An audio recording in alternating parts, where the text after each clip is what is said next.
Olá, sejam bem-vindos ao canal Verdades Cênicas. Eu sou a Luciana Canton e a gente está aqui para falar um pouco sobre atuação em cinema, audiovisual, atuação em teatro.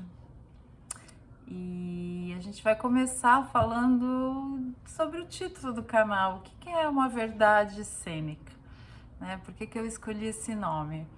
Porque uma verdade cênica, ela não é uma verdade absoluta, ela não é uma verdade da vida, mas ela contém em si mesma a própria vida. Então, como é que é isso, né? Existem várias maneiras de pensar o que é verdade e o que é mentira no teatro, no audiovisual, em relação à arte do ator, né? A gente não vai estar aqui para dizer uma verdade, a gente vai estar aqui para apontar caminhos para verdades, né? O que funciona para cada atriz, para cada atuante, para cada ator, né?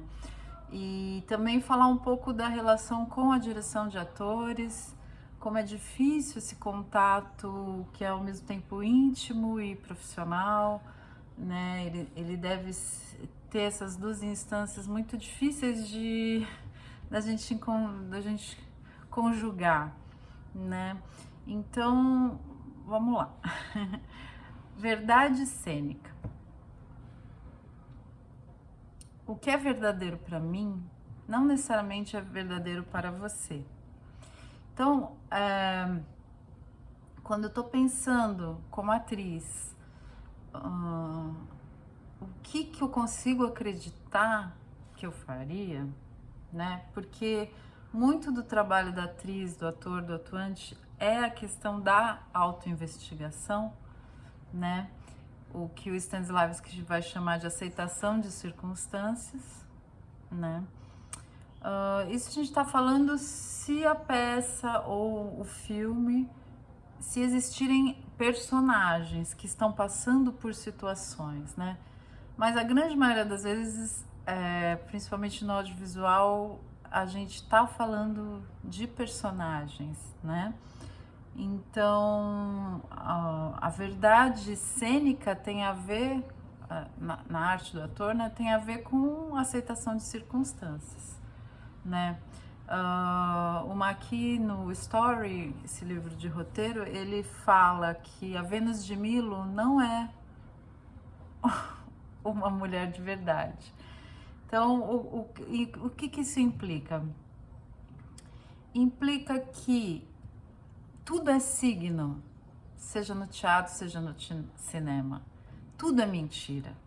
Não existe o Hamlet, não existe a Ofélia, não existe a mulher, a personagem do Diabo Veste Prada.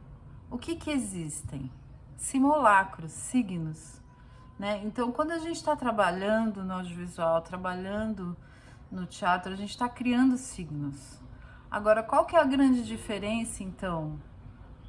Como é que existe verdade se o signo já é uma mentira, se é tudo mentira, né?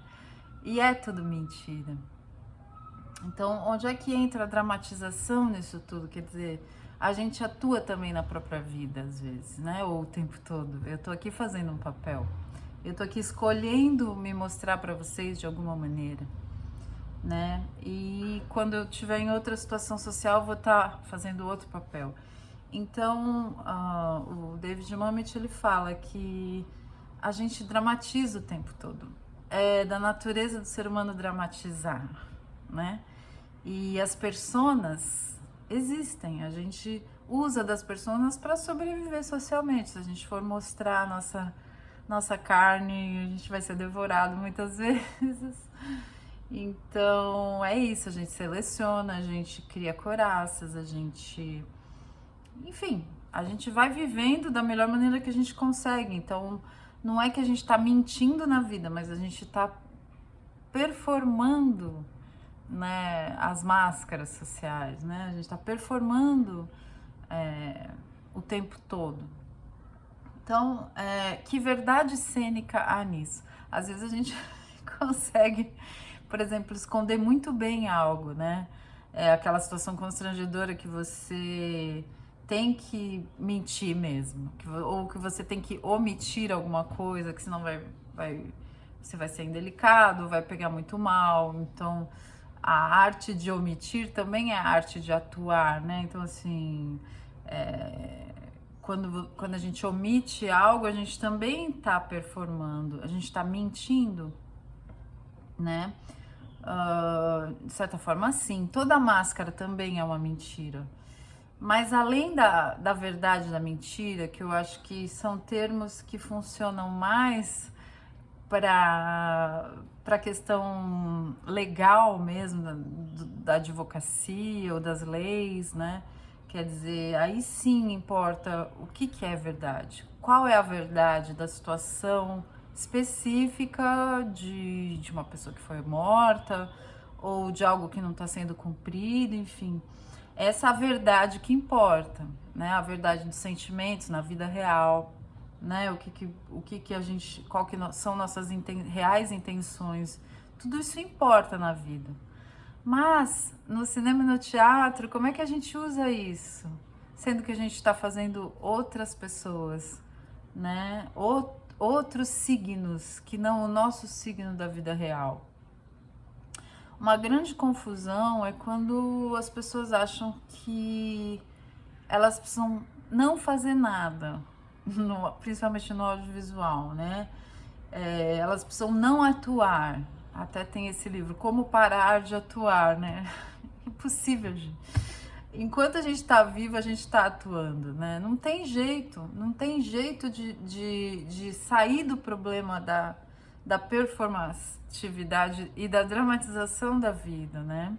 Agora, como é que a gente empresta isso para o signo poético, que são esses personagens, essas personagens, né? Então, por isso que eu chamo de verdades. Não existe uma verdade, existem verdades que a gente pode buscar. E aí cada um vai ter um caminho. Não existe a verdade absoluta. O que é verdade de um personagem vai ser diferente para mim, para você, né? Para uma terceira pessoa, ela pode entender totalmente diferente aquela mesma personagem. E essa é a beleza, né? De você ter várias versões da mesma dramaturgia. Uma boa dramaturgia, ela deve dar conta de diferentes perspectivas. Ela não deve ser chapada, né? Não deve ser superficial mesmo, né? Então, quanto melhor elaborado um personagem, uma personagem, mais ela vai ter contradições, né? E mais ela vai aceitar diferentes pontos de vista em relação a ela. Vocês podem reparar que quantas vezes vocês não viram uma versão de alguma peça e falaram, nossa, eu nunca tinha pensado esse personagem dessa maneira, né? Eu vi recentemente uma Lady Macbeth mexicana no Mirada, em Santos, maravilhosa, e ela dependia realmente de ser feliz que o marido matasse o rei e ela virasse a rainha, ou enfim, no caso era a Revolução Mexicana, então que ela virasse a líder da revolução.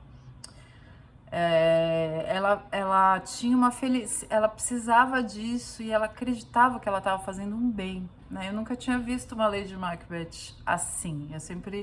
Todas as Lady Macbeths, elas são, pelo menos, por exemplo, a do Kurosawa, né? Do Trono Manchado de Sangue, que eu amo, aquela atriz também fazendo a Lady Macbeth.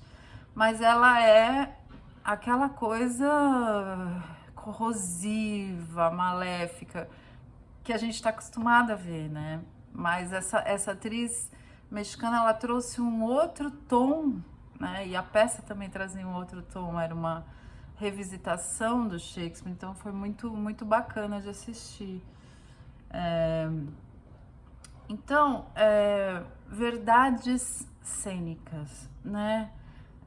Como é que o que faz uma atuação ser verdadeira, né? Eu prefiro o termo autêntico, atuação autêntica, né? Porque eu acho que se a gente fala atuação verdadeira, a gente já está generalizando. Porque é isso, qual que é mais verdadeira? Né? Ela é verdadeira para quem está fazendo e para quem está propondo. Ela não necessariamente é a mais verdadeira, objetivamente falando, né? Isso aqui nunca deve ser um tribunal de quem tem razão, né? A gente tem que multiplicar os pontos de vista e não simplificá-los, né? A verdadeira riqueza de uma boa atuação tá nisso, né? Não existe competição quando existe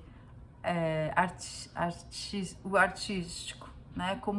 Quando o que está em jogo é o ser humano e não a performance ou a técnica pela técnica, né? Então o que a gente quer é ver a vida do espírito humano, como dizia Stanislavski, né? A gente quer ver aquele personagem vivo em todas as suas instâncias, no corpo, na mente, nas emoções e no espírito, né? Então, a vida, né, do personagem. O que é uma verdade cênica, então? Ela é totalmente diferente da verdade da vida. Mas como isso? São duas verdades? Não. Ela é uma verdade que tem a ver sempre com a imaginação. Então, a gente primeiro, antes de pensar no que é verdade e o que é mentira, a gente tem que pensar no mundo imaginário que a gente quer acessar, que tem a ver com o inconsciente coletivo, né? A criação de algo que vai servir a coletividades, né? Um personagem a gente não faz pra gente mesmo, a gente faz para servir como cura dessas coletividades, né? Essa história, a pessoa que vai assistir, ela vai sair melhor que ela entrou, ela vai sair com algum acalanto ou com alguma reflexão ou com algum entendimento mais profundo das suas próprias questões, né? Então, a atriz, o ator e atuante, a gente está ali como um canal mesmo.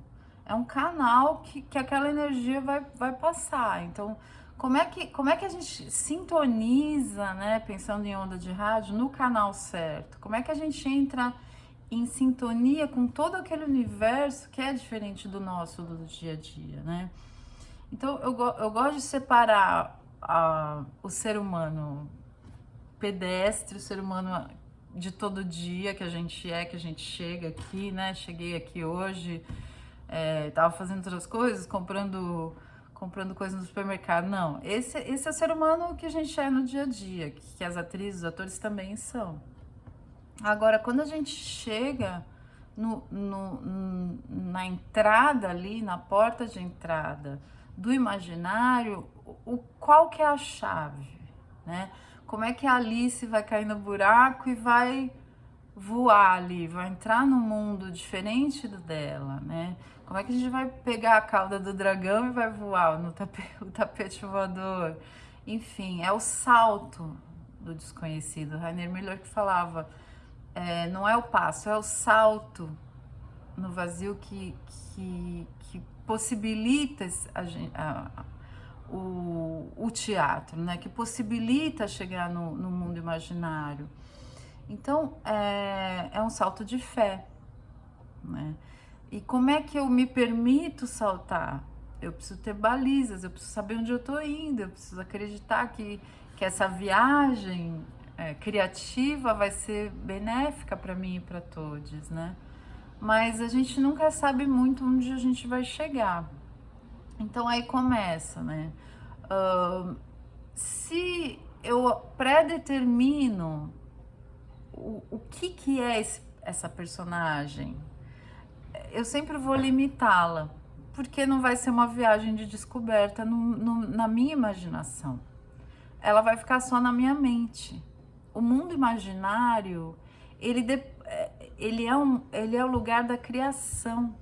Ele não é o lugar da reflexão e da análise e da inteligência. Ele sim pode ser objeto e deve ser objeto dessa inteligência depois, né?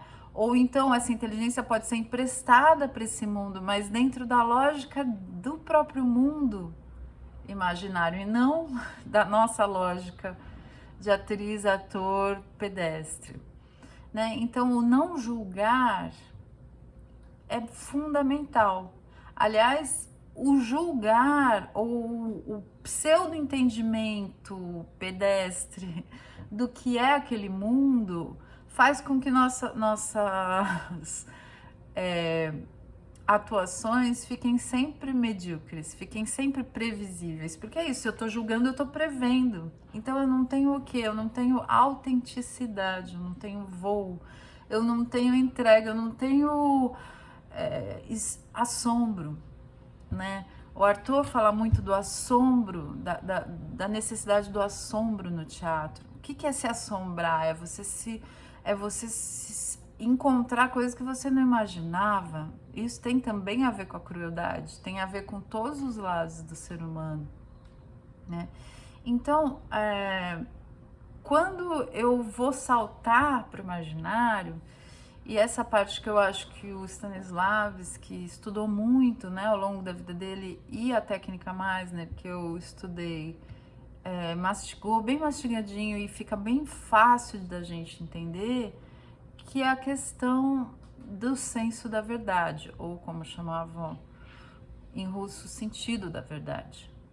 O senso da verdade meu é diferente do seu, é diferente do ator, da atriz que estiver comigo em cena. O que é o senso da verdade? É uma bússola.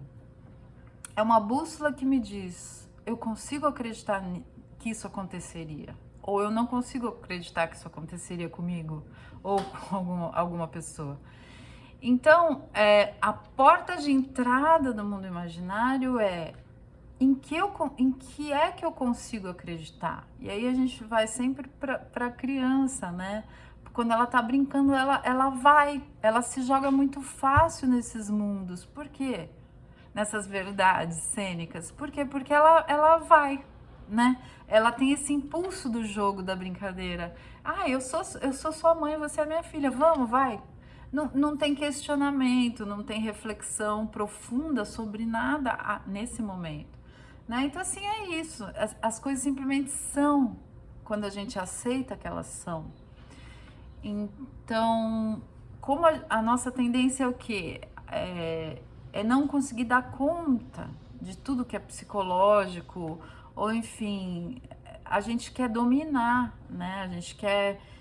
A gente julga mesmo as personagens, principalmente as personagens que têm mais, enfim, coisas que nos incomodam, que a gente não quer lidar, né? É muito fácil taxar as personagens de fúteis ou criticar mesmo os personagens que a gente vai fazer, ou quando, por exemplo, lida com loucura, limitar a loucura a uma coisa patológica, enfim.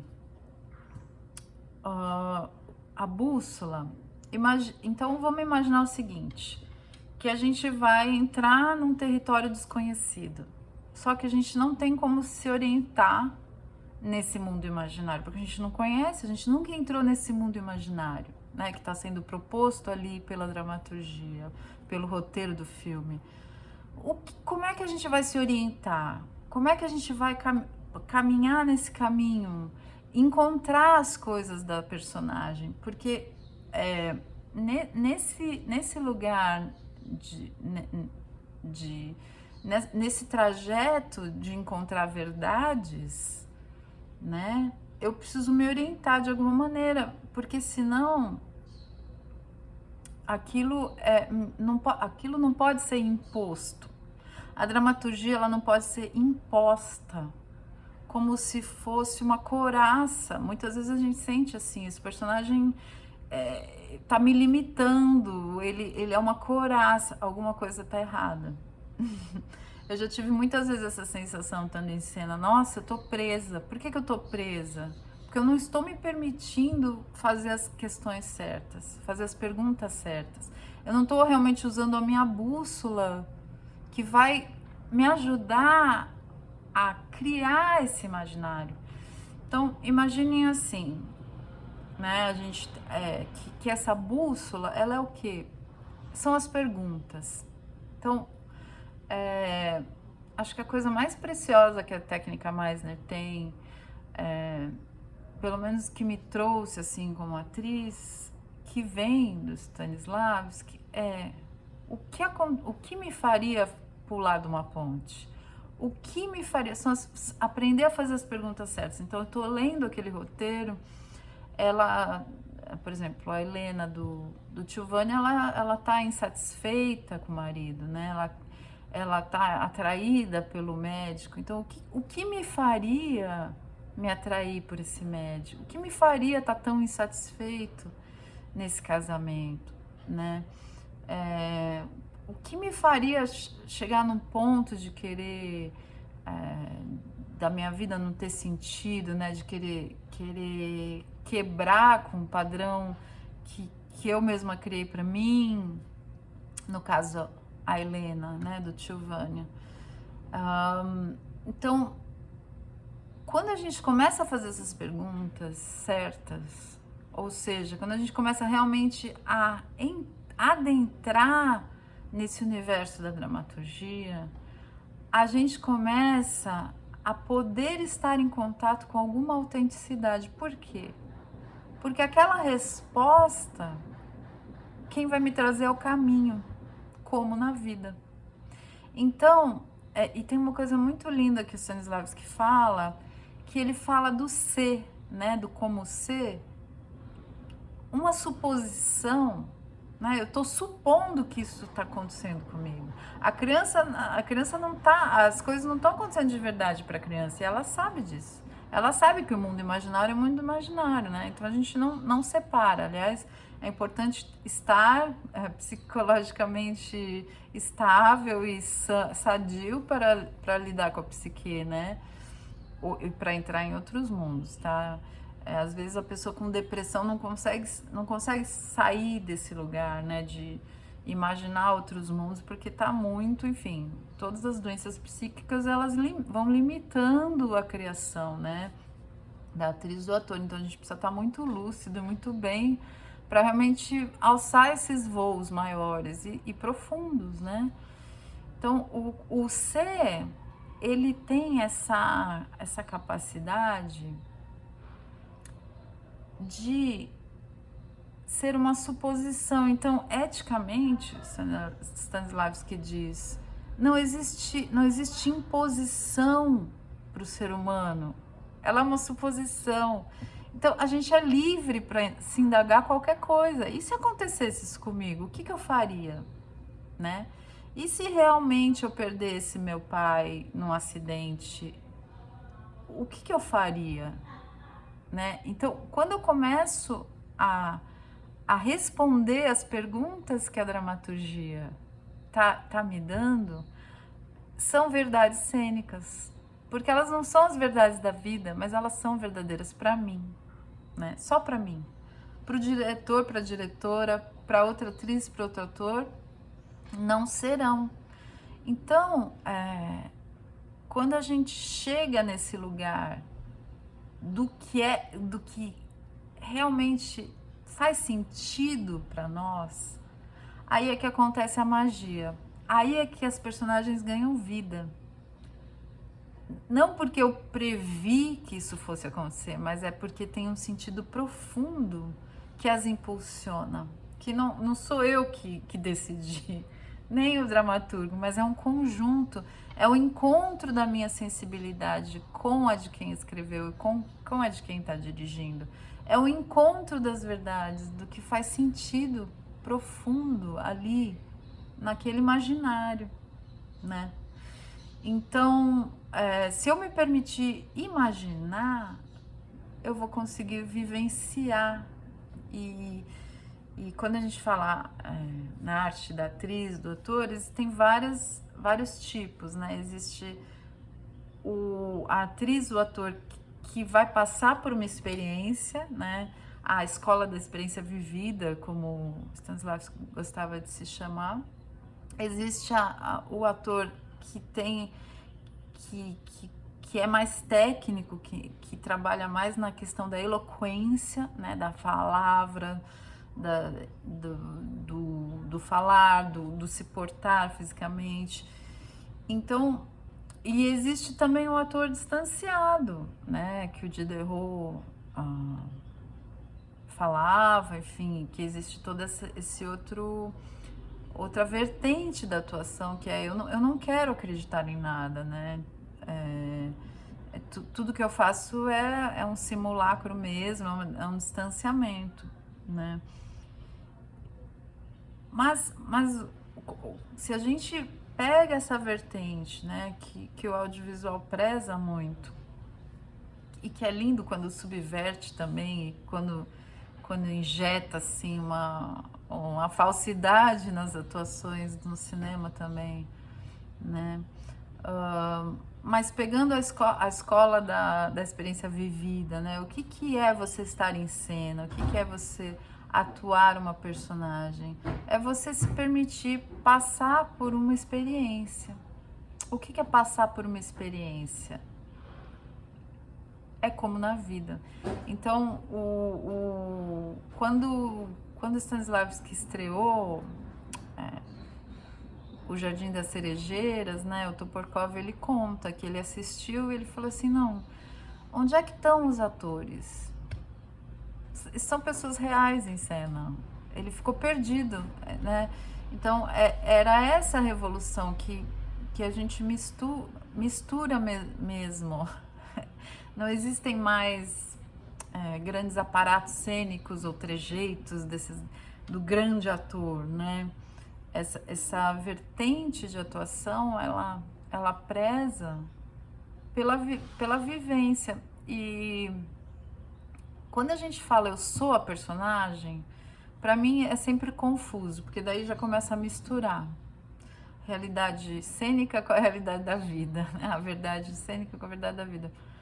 Eu gosto de pensar no estar sendo. Então, assim, naquele instante, eu estou sendo, ou seja, eu estou vivenciando algo que não é da minha vida pessoal. Eu estou me permitindo, né, doar meu aparelho físico, emocional, psíquico, espiritual para aquela situação imaginária, né? Então, o trabalho com a imaginação, ele é um trabalho muito sério, muito difícil, e que muita gente tem preguiça de fazer. Por quê? Porque muitas vezes as pessoas não veem a diferença, né? Tem atrizes, atores que mentem bem, mentem no sentido de isso aí vai, as pessoas não vão perceber, e muitas pessoas não percebem. Então, quanto mais a gente vai fazendo cenas, né, praticando, a gente vai afinando o olhar. Então, um pouco o objetivo desse canal que eu tô criando é trabalhar essa afinação desse olhar, né? Assistindo cenas, conversando com pessoas e pensando mesmo o que é atuar, né? E quais que são as diferenças de atuar para cinema, para teatro, né? Isso vai ser o conteúdo do segundo vídeo da semana que vem. Se você gostou, se inscreva no meu canal. Estou muito feliz de estar iniciando essa jornada aqui. Eu espero que seja muito frutífera. Uma ótima semana para vocês.